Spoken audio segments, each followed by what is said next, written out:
માતાનું, મોસાળનું, જમીનનું, મકાનનું, વાહનનું તમામ ભૌતિક સુખ સગવડ આપે.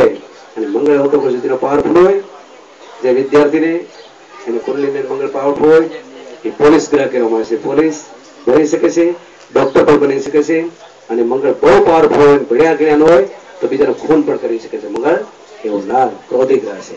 તો મંગળની કૃપા તમારી ઉપર શુભ બને, તમને ભૌતિક સુખ સગવડ સારી મળે, માતા મોસાળ જમીન મકાન મિલકત વાહનનું સુખ અત્યારે તમને છે અને ભવિષ્યમાં તમારા સંતાનો પણ હંમેશ માટે ભોગવે એવી મંગળદેવને પ્રાર્થના કરી. મંગળ પછી બુધ છે એ ગ્રીન કલરનો લીલા કલરનો છે. તો લિંગુકલ કાશ્યમ મૃગણમ પ્રતિમ બુદ્ધમ સંગ ગુણ બેતમ તમ બુદ્ધ પ્રમાણે બુધ છે નપુંસક ગ્રહ કહેવામાં આવે છે. બુધ છે વાણિજ્ય વેપાર એનો કારક છે. જેનો બુધ પાવરફુલ હોય એ કોમર્શિયલ લાઈન વધારે પસંદ કરે છે અને એમાં સફળ થાય છે. તો તમારા વિદ્યાર્થી બાળકો સંતાનોમાં પણ એ ગણિતનું, વાણિજ્ય વેપાર ધંધાનું જ્ઞાન ખૂબ જ પ્રાપ્ત થાય. બુદ્ધની કૃપા બની રહે, શાંતિ પણ બને અને સુખી તમે રહો. બુદ્ધની કૃપા તમને વિદ્યાવાળી બનાવે. બુદ્ધ પછી ગુરુ બૃહસ્પતિ ઓમ દેવાનાથ ઋષિવાસ ગુરુકાશ્રમ બુદ્ધિ વિત્તમ ત્રિલોકેશમ તમ બૃહસ્પતિ નામ. આ દેવતાઓનો ગ્રહ બૃહસ્પતિ દેવતાનો ગુરુ છે. જેમ તમારા ગુરુ દાદા અને ગોરદાદા નાગજીભાઈ એ પધાર્યા છે, એમને પણ કૃપા બની રહે. તેમજ આ બ્રહ્માંડની અંદર જે નવગ્રહોમાંના બૃહસ્પતિ ગુરુ દેવતા છે, ગુરુ બૃહસ્પતિ એ તમારી ઉપર જ્ઞાન, બુદ્ધિ, વિવેક, પ્રેમ, સંયમ, સદાચારી જીવન બનાવે. શરીર તમારું પુષ્ટ રખાવે. ધાર્મિક જ્ઞાન અને વિદ્યા જ્ઞાન, તમારા કામધંધાનું નોલેજ એ બધું વધારે પ્રબળ મજબૂત બનાવે, સારું બનાવે, તમને હોશિયાર બનાવે. એવા ગુરુ બૃહસ્પતિને ઓમ દેવાનાથ ઋષિનાથ ગુરુકાશ્રમ બુદ્ધિ વિત્તમ ત્રિલોકેશમ તમ બૃહસ્પતિ નામી. એવા ગુરુ બૃહસ્પતિ તમને જ્ઞાન બુદ્ધિ આપે. ગુરુ બૃહસ્પતિ પછી શુક્ર છે ઓમ હિમ ક્રોમ મૃણાલા બંદેતિના પરમ ગુરુ સર્વશાસ્ત્ર પ્રતામ ભાર્ગવ પ્રણાયમ. શુક્ર અહીંયા જોઈ તો સુધીરભાઈ ને પણ શુક્ર, ગુરુ અને બધા ગ્રહો એવા તેજસ્વી બળવાન હતા, જેથી એ સારી વિદ્યા બની, વિદ્યા બુદ્ધિ અને ખૂબ જ સારો અભ્યાસ કરતો હતો. અમને પણ થોડું દુઃખ થાય છે, ભલે મેં જોયો ન હોય એને કે આટલો વિદ્યાર્થી એને ટોપ ઉપર આવતા અને થોડા સમયમાં નોકરી મળવાની હતી ને એવું બધું હતું ને, એવા સમયમાં વચ્ચેથી આપણી વચ્ચેથી ગયો. ખૂબ જ હોશિયાર માણસ હતો. એના પપ્પાએ મને વાત કરી હતી. તો એની જે વિદ્યા બુદ્ધિ છે એ સાથે એના જીવાત્માની સાથે પણ જોઈન્ટ રહી અને થોડા કિરણો તમારા ફરી પાછા અત્યારે જે સંતાનો છે એની ઉપર એ ફરી એવી જ વિદ્યા પાસે રિપીટ થાય અને તમને બાળકોને બધાને તમને પ્રાપ્ત થાય એવી શુક્ર છે એ કલાનો ગ્રહ છે. દરેક પાસે કલા કંઈક હોવી જ જોઈએ. કલા વગરનો નર પશુ સમાન છે. શુક્રજીનો પાવરફુલ હોય એ મહોત્સવ ભોગવિલાસ યશ કીર્તિ પ્રાપ્ત કરે છે. તમારા પણ કુટુંબમાં તમારા બાળકો તમે પણ બધાય શુક્રની કૃપાથી એ મહોત્સવ ભોગવિલાસ યશ કીર્તિ પ્રાપ્ત કરી શકો. હેમ ગુરુના બંદેતિના પરમ ગુરુ સર્વશાસ્ત્ર પ્રતાપ ભાર્ગવ પ્રણાયમ. શુક્રદેવને નમસ્કાર કરું. શુક્રાચાર્યને એટલા માટે આપણે વખાણીએ છીએ. શુક્રાચાર્ય છે એ એવા બૃહસ્પતિ એ દેવતાઓના ગુરુ હતા. શુક્રાચાર્ય છે દૈત્યના ગુરુ હતા. આ ગુરુ એવા તેજસ્વી હતા. એક શિવ ભગવાનની પ્રાર્થના કરી. એક શિવ પાસે મૃત સંજયની વિદ્યા હતી અને બીજી શુક્રાચાર્ય પાસે હતી. અન્ય પાસે કોઈની પાસે દુનિયાની અંદર નથી. એવા શુક્રાચાર્ય મહાન હતા. મહાન એને એટલા માટે કહેવા મળશે કે આપણામાં થઈ ગયા, આપણા ગુરુ છે. ભાર્ગવ ગોત્ર નથી ભૃગુવંશી આપણે. તો એવા શુક્ર કે જેને નબળા માણસોનું ઉત્થાન થાય, નબળા માણસો ઊંચા આવે, વિદ્યા જ્ઞાન ભણે અને ખૂબ જ આગળ આવે, એને ખૂબ જ્ઞાની બનાવે એવા શુક્રાચાર્ય બીડું જડવું કે અસુરો, રાક્ષસો, મંદબુદ્ધિના નબળા વિચારો વાળા, કુકર્મ કરવા વાળા એવા લોકોના ગુરુ બન્યા અને એને ખૂબ જ શિક્ષણ આપ્યું.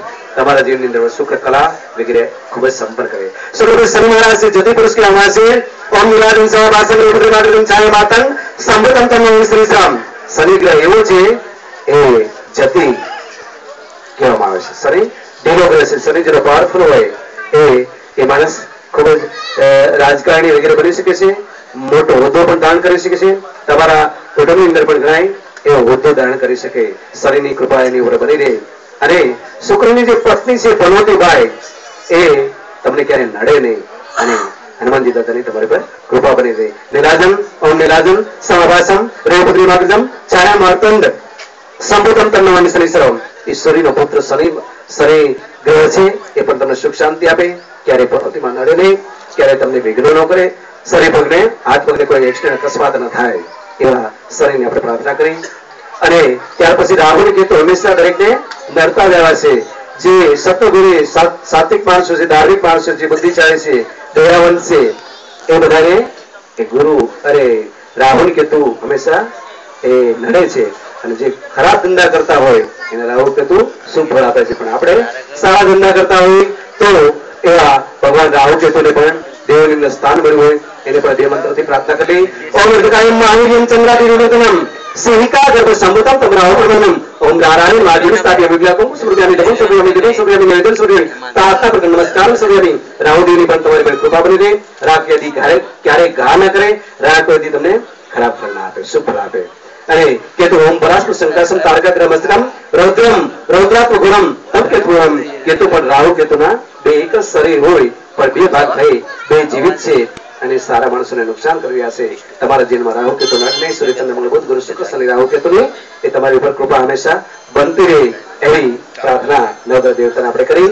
તેમજ નવગ્રહ દેવતા આપણે પેલા કહ્યું આકાશ મંડળ ને ભૂમંડળ ની અંદર વિચરણ કર્યા છે કે દેવતાઓના ગ્રહની અંદર એના બળવો જે જુદા જુદા એના પોઈન્ટો હોય, એનું આકર્ષણ બિંદુ હોય, ત્યાં કોઈ જીવાત્મા આપણા પિતૃ એના ચક્કરમાં આવી ગયા હોય, એના વમણમાં આવી ગયા ક્યારે છૂટતા ન હોય ત્યારે પ્રાર્થના કરી કે હે શ્રી ચંદ્ર ગુરુ શુક્ર શનિ રાહુ કેતુ ગ્રહ દેવતાઓ અમારા પિતૃઓને મોક્ષપતિ આપજો. તમારા સંગતામાંથી તમારા બળમાંથી એને તમારા જે કવચના ભેદ છે એમાંથી દૂર કરી અને સદગતિ મોક્ષપતિ અપાવજો.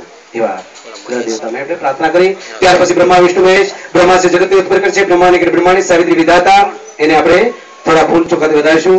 આપો ફૂલ હાથમાં આપો, ચોખા આપો. હવે ત્યાર પછીનું આ ગ્રહ દેવતાનું મંડળ છે. ત્યાર પછી સભા સ્થાપન છે, એની ઉપર આપણે આકાશમાં ઉડાડી દેવાનું છે. બ્રહ્મા છે તમારા ઘરે સારી સંતતિ આપે, એ સાવિત્રી માતા છે તમારે બેનું ખાસ વર સાવિત્રીનું વ્રત આવતું હોય ત્યારે જે પૂજા કરતા પતિનું આયુષ્યની વૃદ્ધિ થાય છે એવી સાવિત્રી માતા એ તમારા બધી સ્ત્રીઓના તમારા કુટુંબની તેમજ જે મહેમાનો બધી બહેનો એનું ભવિષ્યની અંદરના પતિઓનું આયુષ્યની વૃદ્ધિ કરે. સાવિત્રી માતા છે એના પતિઓ સ્ત્રીઓને પૂજન કરવાથી એના પતિઓની આયુષ્યની વૃદ્ધિ થાય છે. અને વિધાતા માતા છે એ બીજા નંબરના જે બ્રહ્માના પત્ની એ તમારા ઘરે આવનાર બાળકોના પેઢીના લેખ સંસ્કાર સારા લખે, વિદ્યા બુદ્ધિ જ્ઞાન આપે અને એના લેખ સંસ્કાર સારા લખે એવી આપણે માતાજીને પ્રાર્થના કરી. બ્રહ્મા વિષ્ણુ મહેશ બ્રહ્મગીરી બ્રહ્માણી સાવિત્રી વિધાતાને વધાવવાના છે. ઓમ બ્રહ્મદેવાય નમઃ અભ્યમ સ્થાપ્યામિ ઓમ બ્રહ્મદેવાય નમઃ અભ્યમ સ્થાપ્યામિ ઓમ વિષ્ણુવે નમઃ અભ્યમ સ્થાપ્યામિ ઓમ લક્ષ્મી નમઃ અભ્યમ સ્થાપ્યામિ ઓમ શિવરુદ્રાય નમઃ અભ્યમ સ્થાપ્યામિ ઓમ મહાકાલિકાય નમઃ અભ્યમ સ્થાપ્યામિ ઓમ ब्रह्मदेवाय नमः अभ्यम स्थापयामि ब्रह्मणे नमः ब्रह्मदेवाय नमः सावित्री नमः विधाता नमः विष्णुवे नमः लक्ष्मी नमः शिवरुद्राय नमः कालिकाय नमो नमः नमः पार्वती पति हर हर महादेव. ત્યાર પછી એ કાળ ક્રોધ રોગ રડિયો તાવ તડિયો અનિષ્ટ એના નિવારણ માટે બે સ્થાપન છે. એ કાળ પુરુષનું સ્થાપન ભેરવનું કર્યું છે કારણ કે આમાં 52 વીર 64 જોગણી જે દેવતાઓ છે, કેટલા દેવતાઓના એવા દેવતાઓ છે ક્રોધી છે, એટલા એવા દેવતાઓ એવા ઉગ્ર સ્વભાવવાળા છે કે એ એડવાન્સ થઈ ક્યારેક માણસને નુકસાન પણ કરી દેતા હોય છે.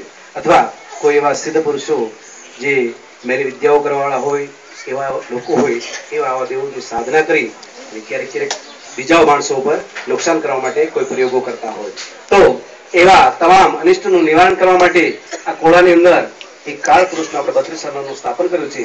એમાં તમારો કાળ ક્રોધ રોગ રડિયો તમામ અનિષ્ટ એમાં એક કેન્દ્રિત થઈ જશે. મંત્રોચ્ચાર પછી આહુતિઓ જે કાંઈ થાય એમાંથી જે કાંઈ ગુણ હોય તમને પ્રાપ્ત થાય, દોષ હોય એમાં જમા થઈ જાય. તેમજ આ ભાઈ આપણે સુધીર છે ને જીવાત્મા એની આડું કઈ નડતર ફટતર વગેરે જે કાંઈ હોય, તમારા કુટુંબમાં કોઈ નડતર ફટતર વગેરે જે કાંઈ હોય, અનિષ્ટ હોય, દુઃખ હોય, દર્દ હોય, મહામાંદગીમાંથી ઉદ્ભવાયું હોય, કોઈ બીમારી હોય, એવું ભય હોય, રોગ હોય તો એ તમામનું ત્યાં નિવારણ સ્થાપન કરેલું છે.